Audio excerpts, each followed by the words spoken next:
Hi, everybody. Raylene Asperg here for Naptime Nuggets number 23.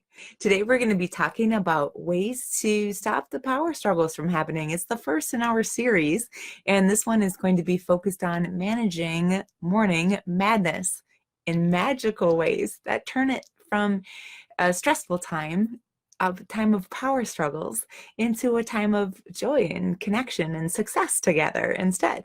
So if you have a young child in your life, this series is for you, especially if you have a preschooler. When they hit the developmental stage of the preschoolers, 3, 4 years old, they need to have control of their world. If they do not have control of their world, they get into power struggles. They do things to get the power. So I want to bring you to my house 20 years ago. My house. Here I am. I have a 3-year-old. We're working really hard. We're trying to get out of the house. And I'm like, come on, we have to go. We're going to be late. We're doing something fun, right? We're going to grandma's for Easter. But we had a lot of things to do before we even got there. And we were rushing and it was time to go. We were running late, which is when these power struggles tend to happen, right? So I said, come on, get your shoes on. We have to go. I continued to collect things for the day. She's still lollygagging. I said, put your shoes on. We have to go. Put them on now. She's still dawdling. I'm finally ready to go. I'm ready to walk out the door. And she's still sitting there going to tie her shoe. Ah! Just put on your shoe. Finally, I said, if you don't put on your shoe in the next 30 seconds, we are not going to grandma's. Really? It's Easter. We are not going to grandma's house where she's prepared a brunch for us. We're not going. So what does it take to be a power struggle? It takes 2 people to be very invested in something. 2 people want something to go a certain way, and you don't agree on the way it's going to be. So you can get in power struggles with other adults, kids, anybody. So here you are. I want to get out of the house. I want to be on time. That's a motivation for me. My daughter wants to work on putting her own shoes on, and she doesn't want to be rushed. So here we are in a power struggle. Now, if I didn't care at all when we got there, we wouldn't have a power struggle. I wouldn't be emotionally invested. So usually these are going to happen when 2 people really want something to go a certain way.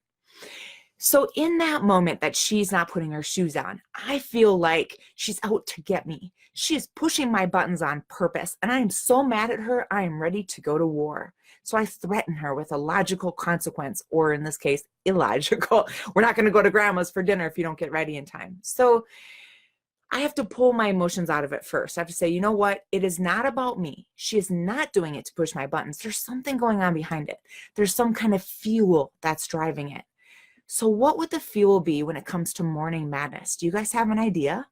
One of them is kids need connection time with adults. So if you've been really busy, you've been rushing in the morning, and you haven't gotten a chance to give your kids snuggle time, for example, they're more likely to fight you. They're more likely to get in a power struggle with you. So then you would want to spend more connection time together, right? So that's why you want to look at what is the fuel behind it, because it will give you the strategy that's really going to work. Okay, so take your own emotions out of it, look at what's behind it. So what if they're lacking connection time? Another reason I alluded to is development. By the time kids are 3, 4, and older, they need to have control of their world, just like you and I do. Can you imagine if somebody you're living with, a partner or a grandparent or something, is walking around behind you going, come on, hurry up, get dressed faster, you're not going fast enough, put your shoes on, we have to go right now. How would you behave? How annoyed would you be, right? So maybe it's just their developmental stage. Maybe it's that they're human and they just don't want to be pressured to hurry up. They want to control their world a little bit and save for themselves. So if that was the fuel going on behind it, then we're going to want to look for what are some ways they can have some control. Can they decide what pair of shoes that they wear? Can they, can they decide, are they going to eat breakfast first or put their shoes on first? What kind of choice can you give them? See how if we look at what's going on behind it, it can help us find a solution. So let's say it's because they're tired. You guys stayed up late last night. You got a little extra fun time, but then they didn't get enough sleep. Then it's going to be getting enough sleep, right? So We don't need to go through all the things going on behind it, but there are reasons. It's not maybe that they're out to get me. So if they're looking for attention, why would that be? Part of it is that we haven't given them enough attention. I know for me personally, I can get up, get ready, grab my breakfast, and be out of the house in 20 minutes. But my kids could not. If I tried to rush them, that's when we ran into trouble. If I didn't connect with them and give them any positive attention, they would take the negative attention. So we know what's behind it. There's different strategies we can do to meet those needs. I'm going to give you the top strategies that will help magically turn mornings into more manageable, magical times. So you've gotten a couple strategies already, but let me tell you a couple things. One of them is you make a morning routine. So you do things similarly every morning. Kids love routine. So what you'll find is if you have a negative routine where you're rushing, you're yelling, they're falling apart, they'll take it. The brain learns patterns. It likes to repeat patterns. So they would rather act out, have a power struggle, and get attention that way every day than have it be different every day. So build a positive routine. Maybe you have a snuggle time when you first wake up, and then you go to get ready for the day. Or maybe when you go to the car, they get to choose, how are we going to get to the car? Are we going to skip or walk backwards? So you're building in fun ways to get to the car rather than, come on, we need to go. You're kind of making it fun. Which brings me to the next strategy. Why not make it sound like fun? Instead of get your shoes on, we need to go. That sets them up to want to battle us, right? Get your shoes on, we need to go. Makes them go, no, I don't want to. So we're starting a power struggle when we put this negative energy into it. So let's make it positive. I wonder who can get their shoes on first. 3-year-olds love to play games like that. So I can see them running down and putting their shoes on as fast as you be, oh, you got your shoes on first. No. And they'll just laugh. And there you are laughing in the morning. It's much more fun to laugh in the morning than fight, right? So making it fun. And then the last one is be clear. So if my child's not getting her shoes on and I say something like, get your shoes on right now. We need to get out of the house. How many times do I have to tell you, get your shoes on? Young lady, walk yourself over there and put those shoes on your feet. I have said so many words. How about in the book, How to Talk So Kids Will Listen and Listen So Kids Will Talk, she has a suggestion of using one word. Shoes. That's it. You don't need a long lecture. Then everything gets lost in wah, wah, wah, wah, wah, right? They can't even hear you anymore. They don't want to listen to that. Nobody wants to. So just keep it simple. Shoes. You might see your young child go, oh, shoes. And remember, maybe they got distracted or they got a different kind of goal. Maybe they wanted to play with their toy or something like that.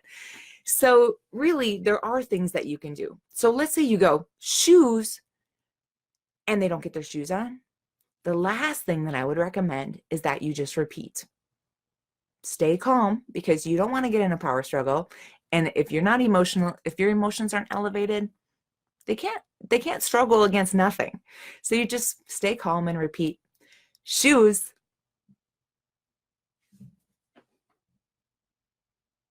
Shoes. After a while, they're going to get annoyed. They're going to go get their shoes on. But I'm not saying it in a negative way. I'm not saying it like, shoes right now. That's going to make them want to battle me again. Dan Siegel, who wrote No Drama Discipline, calls that poking the lizard. Like, I'm going to get you going. I'm going to get you in your fight mode so you want to fight me. That's not what we want in the morning. We want a set of tone of love and connection.